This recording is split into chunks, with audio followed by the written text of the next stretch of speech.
मंदिर मस्जिद गिरजाघर की दीवारें भी ना रोक सके, जिनके कदमों को सूबे की सरकारें भी ना रोक सके दहशत की। स्वागत है दोस्तों, आप सभी का सुनहरे लफ्ज में सुनेंगे दोस्तों इमरान प्रतापरी की नज़म। से पहले बता दो दोस्तों, जामिया में प्रधानमंत्री के खिलाफ नहीं लगा सकते नारे, प्रशासन ने जारी किया नोटिस। चलिए पहले सुनते हैं इमरान प्रतापरी की नज़म। तो आपसे गुजारिश है वीडियो को लाइक कीजिए और चैनल को जरूर सब्सक्राइब कीजिए। मजहब की ठेकेदारी से, नफरत की पैरोकारी से जो दूर रहे साधु संतों धर्मों की रिश्तेदारी से, कामते साहब सालस्कर से कुछ नए सरफिरे पैदा कर। अगले मिसरे पे आमीन कहना हाथ उठा के। कामते साहब सालस्कर से कुछ नए सरफिरे पैदा कर। अल्लाह दुआ हम सब की है, एक और कर करे पैदा कर, एक और कर करे पैदा कर, एक और कर करे पैदा कर। जो समझ सके के दहशत का एक और भी चेहरा होता है। सियासत, इस देश की सियासत जब जब शहीदों और उनकी शहादत पर टिप्पणियां करने लगती है, तो कल जब वो स्टेटमेंट आया था तो मुझे तुफैल चतुर्वेदी का एक शेर याद आया था कि बुलंदी का नशा संतों के जादू तोड़ देती है, हवा उड़ते हुए पंछी के बाजू तोड़ देती है, और सियासी भेड़ियों थोड़ी बहुत गैरत जरूरी है, तवायफ तक किसी मौके पे घुंघरू तोड़ देती है, तवायफ तक किसी मौके पे घुंघरू तोड़ देती है। लेकिन उन्हें शहादत का भी अपमान करना है। मैं पढ़ता हूं, जो समझ सके के दहशत का एक और भी चेहरा होता है, अफसोस मगर एक खास कौम के सर पर सेहरा होता है, अफसोस मगर एक खास कौम के सर पर सेहरा होता है। मंदिर मस्जिद गिरजाघर की दीवारें भी ना रोक सके, जिनके कदमों को सूबे की सरकारें भी ना रोक सके दहशत की परिभाषा बदले, दहशत की परिभाषा बदले, कुछ नए दायरे पैदा कर।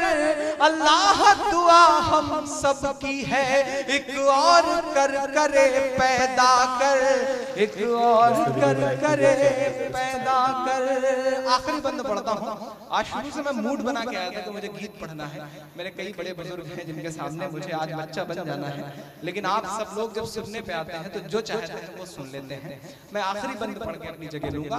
मैं पढ़ता हूं कि जिनकी कुर्बानी भारत में हम सदियों सदियों याद करें, जिनकी इंसाफ परस्ती को हम गलियों गलियों याद करें। इधर ताज और ओबेरॉय में फायरिंग चल रही थी, कमांडोज लड़ रहे थे एनएसजी के, और पड़ोस के गुजरात का एक मुख्यमंत्री तमाम बेशर्मियां ओढ़े हुए आता है और उन्हीं लाशों के ढेर के बीच में खड़ा होकर के कहता है कि हम शहीदों को अपनी अपनी जेब से 1-1 करोड़ रुपया इनाम देते हैं। तब आपके महाराष्ट्र की एक औरत जिसका नाम कविता करकरे है, वो मीडिया के सामने आती है और कहती है हमें ऐसे सांप्रदायिक लोगों का पैसा नहीं चाहिए। मैं ठोकर मारती थी।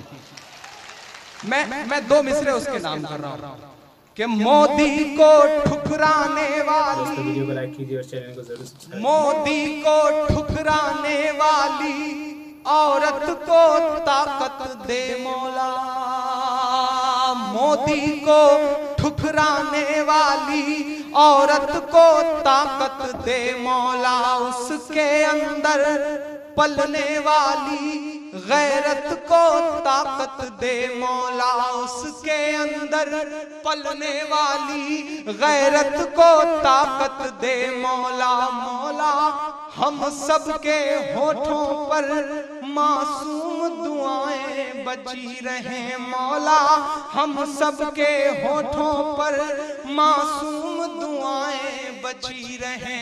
कविता जैसी हिंदुस्तान में लाखों माएं बची रहे कविता जैसी हिंदुस्तान में, लाखों माएं बची रहे ना मोदी सिंघल तो गड़िया।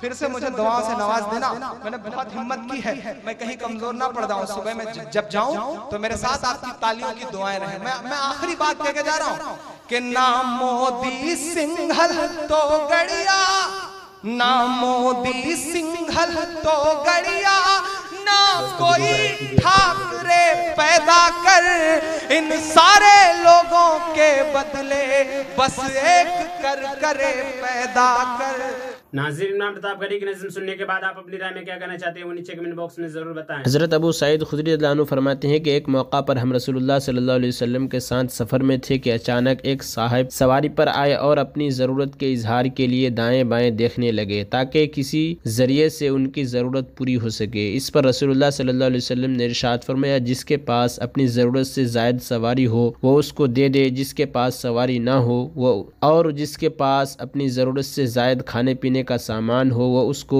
दे दे, जिसके पास खाने पीने का सामान ना हो। रावी कहते हैं कि इस तरह आप सल्लल्लाहु अलैहि वसल्लम ने मुख्तलिफ़ किस्म के मालों का जिक्र किया, यहाँ तक कि आप सल्लल्लाहु अलैहि वसल्लम की तरगीब से हमें ये एहसान होने लगा कि हम में से किसी का अपनी ज़ायद चीज़ पर कोई हक़ नहीं है, बल्कि इस चीज़ का हकीकी मुस्तहिक़ वो शख्स है जिसके पास वो चीज़ नहीं है। हज़रत उबादा बिन सामित रज़ियल्लाहु अन्हु रिवायत करते हैं कि नबी करीम सल्लल्लाहु अलैहि वसल्लम ने इरशाद फरमाया, जिस शख्स ने अल्लाह तबारक व तआला की इस तरह इबादत की कि उनके साथ किसी को शरीक नहीं ठहराया, नमाज को कायम किया, ज़कात अदा की और अमीर की बात को सुना और माना, अल्लाह ताला उसको जन्नत के दरवाज़ों में से जिस दरवाजे से वो चाहेगा जन्नत में दाखिल फरमाएंगे। जन्नत के 8 दरवाजे हैं और जिसने अल्लाह ताला की इस तरह इबादत की कि उनके साथ किसी को शरीक न ठहराया, नमाज कायम की, ज़कात अदा की और अमीर की बात को सुना लेकिन उसे न माना, तो इसका मामला अल्लाह ताला के सुपुर्द है, चाहे उस पर रहम फरमाए चाहे उसको अजाब दे।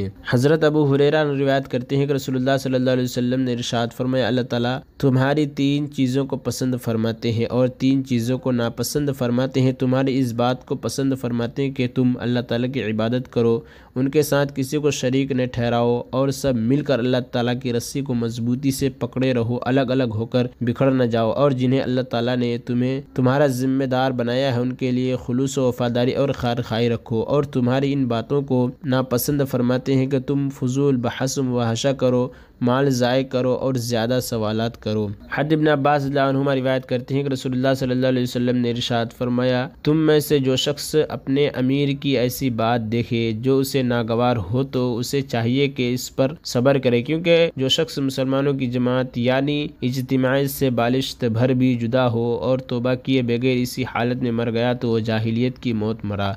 फ़ायदा जाहिलियत की मौत मुराद यह है कि ज़माने जाहिलियत में लोग आज़ाद रहते थे, न वो अपने सरदार की इताअत करते थे न अपने रहनुमा की बात मानते थे। हज़रत अब्दुल्लाह बिन उमर रज़ियल्लाहु अन्हुमा रिवायत करते हैं कि रसूलुल्लाह सल्लल्लाहु अलैहि वसल्लम ने इरशाद फरमाया, अमीर की बात सुनना और मानना मुसलमान पर वाजिब है।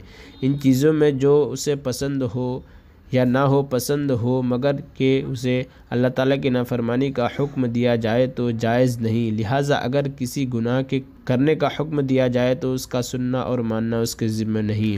हज़रत अब्दुल्लाह बिन उमर रज़ियल्लाहु अन्हुमा फरमाते हैं कि मैंने रसूलुल्लाह सल्लल्लाहु अलैहि वसल्लम को इरशाद फरमाते हुए सुना, तुम सब ज़िम्मेदार हो, तुम में से हर एक से उसकी अपनी रैयत व मातिहत के बारे में पूछा जाएगा। हाकिम ज़िम्मेदार है, इससे अपनी रियाया के बारे में पूछा जाएगा। आदमी अपने घर वालों का ज़िम्मेदार है, उससे उसके घर वालों के बारे में पूछा जाएगा। औरत अपने शोहर की ज़िम्मेदार है, उससे उसके घर में रहने वाले बच्चों वगैरह के बारे में पूछा जाएगा। मुलाजिम अपने मालिक के माल का ज़िम्मेदार है, इससे माल व असबाब के बारे में पूछा जाएगा। बेटा अपने बाप के माल का ज़िम्मेदार है, इससे बाप के माल के बारे में पूछा जाएगा।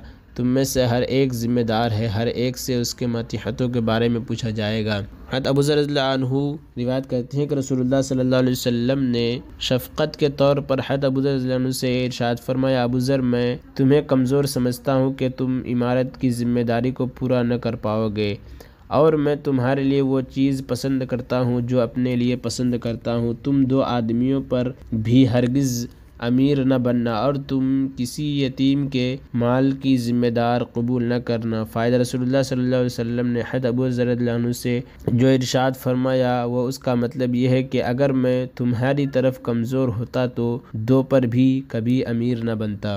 और इमरान प्रतापगढ़ी से जुड़ी खबरों और नज़्मों के लिए हमारे इस चैनल को जरूर सब्सक्राइब करें। मिलते हैं किसी और वीडियो में से ही नई नज़्म और नई खबरों के साथ। तो जब तक के लिए दीजिए मुझे इजाज़त और रखिए अपना ख्याल। आप देख रहे थे सुनहरे लफ्ज़ और मैं आपके साथ मोहम्मद ताक़िब। अस्सलामु अलैकुम व रहमतुल्लाहि व बरकातुहू।